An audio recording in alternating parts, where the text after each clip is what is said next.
Friends, iPhone company 36,000 രൂപയ്ക്ക് phone നിർമ്മിച്ചിട്ട് 1.5 ലക്ഷം രൂപയ്ക്ക് നമുക്ക് വിറ്റ് അവർ നമ്മളെ പറ്റിച്ചുകൊണ്ടിരിക്കുന്നു. ഇതിൽ നിങ്ങൾക്ക് സംശയം ഉണ്ടെങ്കിൽ നിങ്ങൾ ഇവിടെ നോക്കിക്കോ. മെയിൻ എൻക്ലോഷർ 1800 രൂപ, ബാറ്ററി 380 രൂപ മാത്രം, 256 GB സ്റ്റോറേജ് 1800 രൂപ, മെമ്മറി 1900 രൂപ, 5G മോഡം 8000 രൂപ, പ്രോമാക്സിന്റെ ഡിസ്പ്ലേ 7100 രൂപ, A19 Pro ചിപ്സെറ്റ് 8000 രൂപ, ക്യാമറ മൊഡ്യൂൾ 7100 രൂപ. ടോട്ടൽ കോസ്റ്റ് നോക്കിയാൽ 36,200 പ്ലസ് രൂപ മാത്രമാണ് പറഞ്ഞത്. ഇപ്പം നിങ്ങൾ വിചാരിച്ചിരിക്കുന്ന കാര്യം എന്താണെന്ന് വെച്ചാൽ 36,000 രൂപ വില വരുന്ന ഒരു ഫോൺ 1.5 ലക്ഷം രൂപയ്ക്ക് തന്നിട്ട് നമ്മളെ പറ്റിക്കുന്നു എന്നാണ്. ബാക്കി പൈസ എല്ലാം ആപ്പിൾ കമ്പനി പുട്ടടിക്കുന്നതാണ് നമ്മൾ വിചാരിക്കുന്നത്. ഇതേപോലത്തെ ഒരുപാട് വീഡിയോസ് ഇന്ന് സോഷ്യൽ മീഡിയയിൽ അവൈലബിൾ ആണ്. പക്ഷേ സത്യം എന്താണെന്ന് അറിയുന്നതിന് മുമ്പ് ചാനലൊന്ന് സബ് ചെയ്തേക്ക്. 36,000 രൂപ വരെ ഫോണാണോ 1.5 ലക്ഷം രൂപയ്ക്ക് ഇവർ നമുക്ക് തരുന്നതെന്ന് ചോദിച്ചാൽ അത് സത്യമാണ്.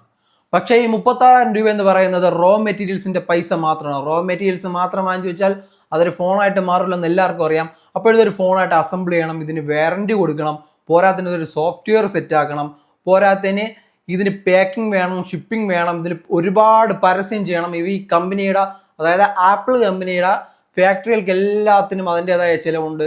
അങ്ങനെ നോക്കിക്കഴിഞ്ഞാൽ ഒരു പ്രോമാക്സ് ഫോണിന് ഏകദേശം 1 ലക്ഷത്തിന് മേലെ ഇവർക്ക് ചിലവാകുന്നുണ്ട്.